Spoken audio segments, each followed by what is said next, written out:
അമ്മയിലെ ചിലർ ഒരു trade union form ചെയ്യാൻ താല്പര്യം പ്രകടിപ്പിച്ചിട്ടുണ്ട്. അവർ എന്നെ വന്ന് കാണുകയും ചെയ്തിട്ടുണ്ട്. നടീനടന്മാർ അവർക്ക് ഇപ്പോൾ ഉള്ള സംഘടനയുടെ സ്വരൂപം നിലനിർത്തിക്കൊണ്ട് തന്നെ മറ്റൊരു ട്രേഡ് യൂണിയൻ ഫോം ചെയ്താൽ കൊള്ളാമെന്നുള്ള താല്പര്യം അതിനകത്തുണ്ട്. നമ്മളിപ്പോൾ ഉദാഹരണം പറയുകയാണെങ്കിൽ മുംബൈയിൽ ഫെഡറേഷൻ്റെ ഭാഗമാണ് സിനിമയിലെ നടീനടന്മാർ.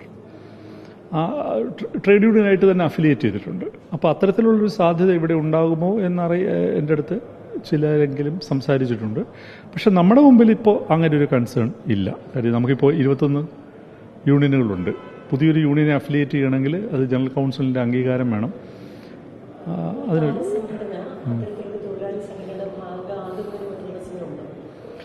ഒരു തടസ്സവും ഇല്ല, ആവണം എന്നാണ് ഞാൻ പറയുന്നത്. കാരണം നിങ്ങൾ എത്ര വലിയ താരങ്ങളായാലും അടിസ്ഥാനപരമായി ഒരു ചലച്ചിത്ര തൊഴിലാളിയാണ് നിങ്ങൾ. അതിനകത്ത് യാതൊരു വിധത്തിലുള്ള സംശയവും ആവശ്യമില്ല.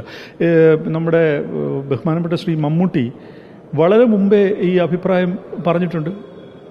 എന്നോട് അദ്ദേഹം എത്രയോ തവണ സ്വകാര്യ സംഭാഷണങ്ങളിൽ പറഞ്ഞിട്ടുണ്ട്. ഒരു ട്രേഡ് യൂണിയൻ ആകുകയായിരുന്നു വേണ്ടിയിരുന്നത് എന്ന് അദ്ദേഹം പറഞ്ഞിട്ടുണ്ട്.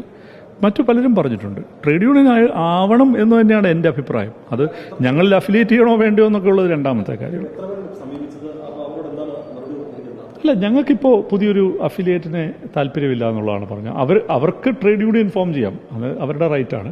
അത് നമ്മളിലേക്ക് അഫിലിയേറ്റ് ചെയ്യുന്നതിനെക്കുറിച്ച് ഇപ്പോൾ തൽക്കാലം ഞങ്ങൾ ആലോചിച്ചിട്ടില്ല. അത് ഞാൻ ഒറ്റയ്ക്കെടുക്കേണ്ട തീരുമാനമല്ലല്ലോ. ഫെഫ്ക ജനറൽ കൗൺസിൽ കൂടണം. ഇപ്പോൾ ടെലിവിഷൻ രംഗത്ത് ഞങ്ങൾ ഒരു സംഘടന 8 മാസമായി ഉണ്ടാക്കിയിട്ട് 1 വർഷമാകുന്നു. 1 വർഷമാകുമ്പോൾ 2500ഓളം ആളുകളുണ്ട് അതിനകത്ത്. പക്ഷെ അതിൻ്റെ ഒരു പ്രിപ്പറേഷൻ 2 വർഷം ഉണ്ടായിരുന്നു. വലിയ മാറ്റങ്ങളാണ്. ഇപ്പോൾ ഹേമ കമ്മിറ്റി റിപ്പോർട്ടിൽ ടെലിവിഷൻ മേഖലയെക്കുറിച്ച് ഒന്നും പറയുന്നില്ല. അതിലുണ്ടായ മാറ്റങ്ങൾ എൻ്റെ ആ വിശകലന രേഖയിൽ വളരെ കൃത്യമായിട്ട് പറയുന്നുണ്ട്. ടെലിവിഷൻ രംഗത്ത് നമ്മളുണ്ടാക്കിയ മാറ്റങ്ങൾ എന്താണ്. അപ്പോൾ ആക്ടേഴ്സിൻ്റെ ഇന്നത്തെ സാഹചര്യത്തിൽ ഫിലിം ആക്ടേഴ്സിൻ്റെ ഒരു സംഘടന നമ്മൾ ട്രേഡ് യൂണിയനായിട്ട് ഉണ്ടാക്കി ഫെഫ്ക അഫിലിയേറ്റ് ചെയ്യുന്ന വലിയ ഉത്തരവാദിത്വമാണെന്നാണ് ഞാൻ വിചാരിക്കുന്നത്. ജനറൽ കൗൺസിൽ ചർച്ച ചെയ്യണമെങ്കിൽ അവർ ട്രേഡ് യൂണിയൻ ഫോം ചെയ്യണം.